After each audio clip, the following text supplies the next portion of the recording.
अगर आप कोई भी कॉम्पिटिटिव एग्जामिनेशन दे रहे हैं तो उसमें पीवाईक्यू का कितना बड़ा रोल है। और यदि आप इकोनॉमिक्स के स्टूडेंट हैं तो previous year question papers lifeline होते हैं। आज के इस वीडियो में मैं काफ़ी ऐसी सारी चीज़ें डिस्कस करने वाला हूं जो कि आपको पीवाईक्यू के पैटर्न को एनालाइज करना, उसको प्रेडिक्ट करना और उसके बाद उससे रिलेटेड तैयारी करना सिखाऊंगा। सबसे पहली चीज़ है, कोई भी एग्जामिनेशन में दो ही चीज़ आपकी सबसे ज़्यादा इंपॉर्टेंट होती है। एक होता है सिलेबस और दूसरा होता है प्रीवियस ईयर क्वेश्चन पेपर्स। वो प्रीवियस ईयर क्वेश्चन पेपर्स आपको एक रास्ता दिखाते हैं किस रास्ते पे आपको तैयारी करनी है। एक छोटे से एग्जांपल से समझते हैं। इकोनॉमिक्स का एक एग्जामिनेशन होता है पोस्ट ग्रेजुएट स्टूडेंट के लिए, जो भी होता है इंडियन इकोनॉमिक सर्विस का, यूपीएससी कंडक्ट कराता है। दूसरा एग्जामिनेशन होता है आरबीआई ग्रेड बी डीईपीआर, मतलब department of economic policy and research. और तीसरा एग्जाम होता है यूजीसी नेट इकोनॉमिक्स का। अब ये तीनों इकोनॉमिक्स पोस्ट ग्रेजुएशन लेवल के एग्जाम है। इनका सिलेबस अगर आप रीड करेंगे तो इसमें जो लाइंस हैं वो आपको कॉमन दिखेंगी, जैसे कि consumer demand theory, market structure, ये माइक्रो की बात करें, मैक्रो की बात करें तो नेशनल इनकम। मतलब टॉपिक्स सिलेबस में सीधे सीधे सेम लिखे हुए। बट वहीं आप प्रीवियस ईयर क्वेश्चन पेपर देखेंगे तब आपको रियलाइज होगा कि इन तीनों का लेवल कितना डिफरेंट है एक दूसरे से। वही चीज़ मैं आज के वीडियो में कंपेयर करके, चीज़ों को एक्सप्लेन करके आप तक पहुंचाऊंगा। तो ये पूरा वीडियो अगर आप देखेंगे तो आपके लिए एक बोनस भी है, मैं आपको लास्ट में बताता हूँ। तो सबसे पहले हम डिस्कस करते हैं कि पीवाईक्यू का जो एनालिसिस है वो क्यों इंपॉर्टेंट है, कैसे टॉपर्स उसको यूज करते हैं और कैसे उसका जो पैटर्न होता है उसको रिकॉग्नाइज करके आप भी यूज कर सकते हैं। ठीक है, सबसे पहले इंट्रोडक्शन में समझते हैं कि why PYQs are most underrated strategy weapon. मैं हमेशा ये कहता हूं कि कहीं भी एक डेस्टिनेशन से दूसरी डेस्टिनेशन आपको जाना है तो आप गूगल मैप्स को लगाते हो। वो मैप से आप पहले सारी चीजें देखते हो वहां तक पहुंचने की, और फिर उसको मैप को फॉलो करते करते वहां पहुंच जाते हो। तो जो गूगल मैप है वो आपका सिलेबस है, और गूगल मैप जो डायरेक्शन दिखाता है ना वो पीवाईक्यू है। 60 to 70% जो आपके क्वेश्चन है इकोनॉमिक्स एग्जाम में वो रेकरिंग थीम से आते हैं। अब बच्चे कहते हैं सर रिपीट तो करता नहीं है क्वेश्चन। रिपीट नहीं होते क्वेश्चन, थीम रिपीट होती है। मतलब यूजीसी नेट इकोनॉमिक्स की बात करूं तो कोई क्वेश्चन था, उसके 4 ऑप्शन थे, अगले साल उन 4 ऑप्शन में से एक क्वेश्चन बन के वापस आ जाएगा। इसे कहते हैं थीम का रिपीट होना। वहीं इंडियन इकोनॉमिक सर्विस की बात करूं तो ग्रोथ एंड डेवलपमेंट से हेरेड डोवर का अगर क्वेश्चन आया, हेक्सचर रोलिन का क्वेश्चन आया इंटरनेशनल इकोनॉमिक्स, घुमा फिरा के वो उसी को पूछ लेते हैं, तो उसे कहते हैं हम रेकरिंग थीम। इसका रेशो कितना है? 60 to 70%, काफी ज्यादा है। पीवाईक्यू आपको रिवील करते हैं कि आपकी कॉन्सेप्ट डेप्थ, फेवरेट टॉपिक और आंसर पैटर्न क्या है। और टॉपर का रूल क्या है कि वो सब कुछ नहीं पढ़ते, don't study everything, study what's repeatedly ask. जो बार बार पूछा जा रहा है ना उसी को पढ़ो, सब कुछ मत पढ़ो। सो पीवाईक्यू क्या है? आपके एक्सरे की तरह है। कैसे? जो आपके एक्सरे एग्जामिनर के माइंड को पढ़ने में मदद करते हैं। अभी बहुत इंपॉर्टेंट स्लाइड है, आप देखिएगा, बहुत मेहनत से बनाई है। डेटा इंसाइट्स, पीवाईक्यू का रिपीटेशन पैटर्न है।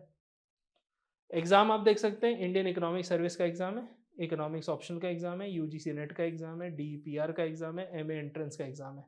ये सब past year question paper analysis करके हमारी पूरी एकेडमिक्स टीम जो 15 से 20 मेंबर की है उन्होंने ये डेटा निकाला है। इसमें आप रिपीटेशन परसेंटेज देख सकते हैं। आप इसका रिपीटेशन परसेंटेज देखिए, इससे आपको अंदाजा लगेगा कि कौन से एरियाज हैं जहां मिस आउट कर रहे हैं और मोस्ट रिपीटेड एरियाज हैं। आप चाहो तो उसका स्क्रीनशॉट ले लो, मैं साइड हो गया हूँ। 3, 2, 1 आपने ले लिया होगा स्क्रीनशॉट, नहीं तो पीछे करके ले लेना। Growth models, fiscal policy, poverty and inflation, इसका जो परसेंटेज है आप देख लो कितना ज्यादा है। तो ये मोस्ट रिपीटेड एरियाज का भी मैंने एक स्लाइड बनाया हुआ है। फिर माइक्रो मार्केट स्ट्रक्चर से क्वेश्चन आता है, मैक्रो में आईएसएलएम से आता है और इंडियन प्लानिंग से आता है। यूजीसी नेट में पब्लिक फाइनेंस से, नेशनल इनकम से, डेवलपमेंट मॉडल से। फिर मॉनेटरी पॉलिसी से डीईपीआर में, क्योंकि ऑब्वियसली आरबीआई का एग्जाम है। स्टैटिस्टिक्स क्योंकि रिसर्च की जॉब है, और करंट आरबीआई रिपोर्ट्स। फिर एम एंट्रेंस में माइक्रो में, इकोनोमेट्रिक्स में, मैथमेटिकल इकोनॉमिक्स में। ये रिपीटेटिव है। सो questions repeat not in wording but in concept. तो मेरा ये कहना है कि थीम रिपीट होती है, जो कि मैं आपसे बार बार कह रहा हूं। अब क्रॉस एग्जाम ओवरलैप समझते हैं, क्योंकि अगर आप पोस्ट ग्रेजुएट हैं तो 3 एग्जामिनेशन आप इजीली दे ही सकते हैं। ठीक है, इन्फ्लेशन ये अपीयर हुआ इंडियन इकोनॉमिक सर्विस के ऐसे में, नेट में हुआ एमसीक्यू को लेके, और डीपीआर में हुआ डेटा बेस्ड पे। फिस्कल डेफिसिट की बात करो तो इसकी थ्योरी पूछी गई नेट के एग्जाम में, न्यूमेरिकल पूछा गया डीपीआर के एग्जाम में, और पॉलिसी पूछी गई आईईएस के एग्जाम में। तो जो मैंने आपसे कहा था ना कि सेम टॉपिक अलग अलग तरीके से पूछा जाता है, पर वो कैसे पता लगाओगे? पीवाईक्यू देख के। ठीक है। सॉल्व PYQs मेरे पास सारे एग्जाम के, चाहिए हो तो बता देना, नीचे व्हाट्सएप नंबर है, आपको सॉल्व PYQs मिल जाएंगे। Growth model, Solow model in all 5 exams. आप देख लो, सोलो मॉडल हमेशा ही पूछा जाता है, सारे एग्जाम में कॉमन है। ट्रेड थ्योरी की बात करो तो कंपेरेटिव एडवांटेज जो रिकार्डो की, उससे क्वेश्चन आता है ना, और माइक्रो मैक्रो को ब्रिज करके पूछा जाता है। तो जब आप मास्टर कर लोगे ना कॉन्सेप्ट को डीपली, तो आपको सारे एडवांटेज मिल जाएंगे।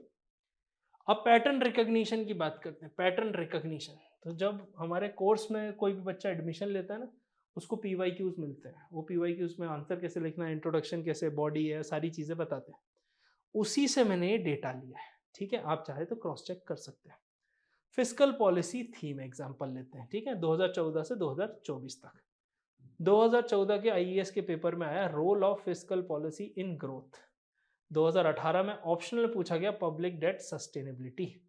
फिर 2021 नेट के एग्जाम में FRBM के टारगेट पूछे गए, MCQ बेस्ड क्वेश्चन था। DPR की बात करूं तो फिस्कल मल्टीप्लायर से कैलकुलेशन आ गई इसमें, ठीक है।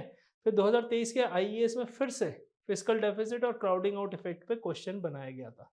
तो आप यहाँ से देख सकते हैं कि रिपीटेटिव है हर एग्जाम में। Every 2 years 1 major fiscal question appears. या तो फिर शिफ्ट फ्रॉम थ्योरी है, एप्लीकेशन है, डेटा है, पर कहीं ना कहीं आपको टॉपिक कॉमन दिखेगा।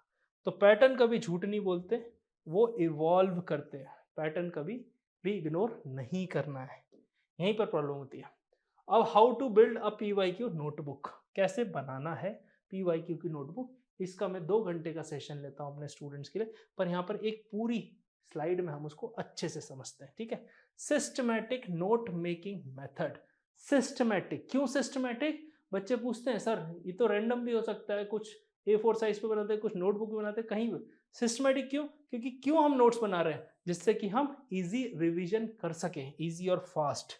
अब जैसे आप 5 कॉलम की बात करते हैं, ठीक है, हमने 5 कॉलम बनाए, ईयर, टॉपिक, सब टॉपिक, टाइप और रिमार्क। इस तरह से आपका सिस्टमेटाइजेशन होगा। कलर कोड देना है उसको, जैसे माइक्रो को ब्लू, मैक्रो को ग्रीन, इंडियन इकोनॉमी को ऑरेंज, करंट अफेयर्स को red. After 5 years of entries आप ऐसे ऐसे इन कॉलमों में एंट्री करते जा रहे हैं PYQs की, ठीक है। आपकी टॉपिक फ्रीक्वेंसी मैप बनना शुरू हो जाएगा। मतलब पिछले 5 साल के अगर टॉपिक आप इस फॉर्मेट में लिखेंगे ना, इस फॉर्मेट में, तो वो आपका रिपीट होना शुरू हो जाएगा। और आपको हाईलाइट कौन से टॉपिक करना है, जो 3+ रिपीटेशन दिखा रहे हैं, और उनको 3 बार रिवाइज कर लेना है। 70% एग्जामिनेशन डन। जो आपकी PYQ की नोटबुक है ना, is your personal question bank, more powerful than any book. सबसे ज्यादा पावरफुल हो जाएगी ये बुक। इस तरह से अगर आप पढ़ेंगे तो आपको कोई बीट नहीं कर सकता। अब देखो, वीडियो सभी सुन रहे हैं, सभी देख रहे हैं, सबके लिए अवेलेबल है, फ्री है यूट्यूब पे। टास्क पता है कहाँ आता है, जो इंप्लीमेंट कर लेगा ना वो सक्सेस हासिल कर जाएगा। सो एग्जीक्यूशन का ही चीज है बेटा। How to use PYQs for smart revision. The 3-step active recall method. कैसे कैसे उसको रिकॉल करें, ठीक है। पहला है आइडेंटिफाई द कॉन्सेप्ट, फिर दूसरा है राइट 3 लाइन समरी, एंड तीसरा है link with data and current. Concept को कैसे आइडेंटिफाई करना है, क्वेश्चन को पढ़ के, क्वेश्चन पढ़ा, उससे देखा कि एग्जैक्टली क्या पूछ रहा है। एग्जाम्पल के तौर पे नीचे देखते हैं, एक्सप्लेन इन्फ्लेशन टारगेटिंग, ये क्या हो गया, कॉन्सेप्ट हो गया। फिर 3 लाइन आपने समरी लिख ली, उसका कोर लॉजिक लिख लिया, और फिर डेटा और करंट एग्जाम्पल के साथ उसको रियल बना लिया।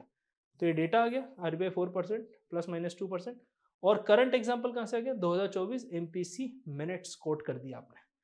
तो आपको सिर्फ क्वेश्चंस कलेक्ट नहीं करने बेटा, क्या करना है, कनेक्ट करना है, कनेक्ट, उनको कनेक्ट करना है। जब कनेक्ट करेंगे तो कंसेप्चुअल क्लैरिटी आएगी और अच्छे से एक्सप्लेन कर पाओगे। अब कॉमन मिस्टेक्स, ये बहुत ज़्यादा इंपॉर्टेंट है। जनरली मेरे स्टूडेंट जो मैं क्लास लेता हूँ लाइव क्लासेस में, तो ये पूछा जाता है, why most people waste PYQ। वो मेरे से एक दिन एक स्टूडेंट ने पूछा, सर क्या डिफरेंस है, एक सिलेक्ट होता है एक नहीं होता है, क्या वो अच्छे कॉलेज से होते हैं? मैंने कहा आंसर नहीं। मैं, अगर वो अच्छे कॉलेज से होते हैं तो वहाँ एलिजिबिलिटी लिखी जाती है कि इसी कॉलेज के बच्चे दे सकते हैं, सबके लिए ओपन है, कहीं से भी ग्रेजुएशन पोस्ट ग्रेजुएशन किया हो, रिकॉग्नाइज्ड यूनिवर्सिटी है, आप एलिजिबल हैं। तो यहाँ पे आती है इकोनॉमिक्स की नॉलेज। जो अच्छे कॉलेज से पढ़ा उसको कॉलेज में शायद ज़बरदस्ती पढ़ना पड़ा हो या माहौल मिल गया हो, पर जिसने पास टाइम में कॉलेज निकाल दिया तो मेहनत सबको बराबर करनी है उस लेवल की इकोनॉमिक्स जानने के लिए। यहाँ पर आती है प्रॉब्लम। पीपल क्या करते हैं, स्टूडेंट्स क्या करते हैं, दे रीडिंग पीवाईक्यू विदाउट अटेम्प्टिंग, मतलब वो पीवाईक्यूज को भी रीड करना शुरू कर देते हैं, जैसे टेक्स्ट है, थ्योरी है, बुक है, वैसे। ये नहीं करना है, आपको उसको अटेम्प्ट करना है। फिर क्रॉस एग्जाम रेलेवेंस को इग्नोर कर देते हैं। किसी एग्जाम में किस तरह का क्वेश्चन पूछा, थोड़ा उसको देखो। कल ही मैं phase 2 RBI grade B DPR के बच्चों के लिए तैयारी करवा रहा था, उनके एग्जाम के लिए। तो उन्होंने कहा कि मैं आईएएस की प्रैक्टिस कर सकता हूँ क्वेश्चन। तो मैंने उनको बोला कि आरबीआई डीपीआर में आईएएस लेवल का नहीं आता, पर आप क्वेश्चन और क्वेश्चन के टॉपिक वहाँ से ले सकते हो। तो यही बात है, cross exam relevance is important. ठीक है, writing generic answer without example. आप लिखो कि गांधी जी अच्छे थे, अब अच्छे थे, गांधी जी का बहुत बड़ा कॉन्ट्रीब्यूशन था, आप कॉन्ट्रीब्यूशन लिख नहीं रहे हो नेशनल मूवमेंट में।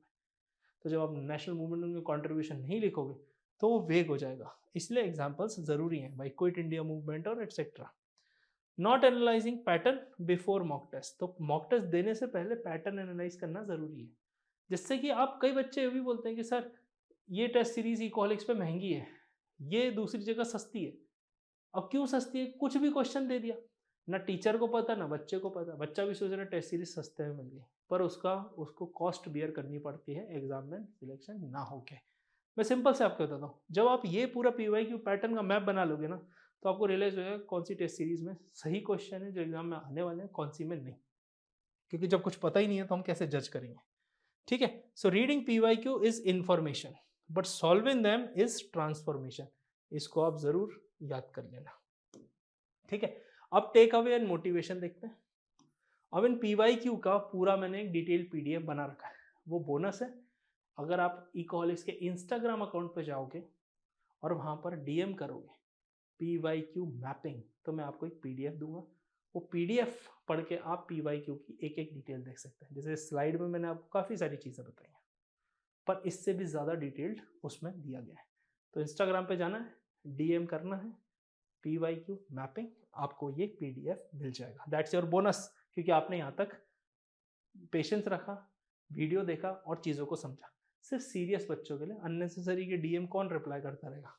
ठीक है, इसलिए सो ट्रिपल पी है, प्रिडिक्ट, प्रिपेयर एंड परफॉर्म।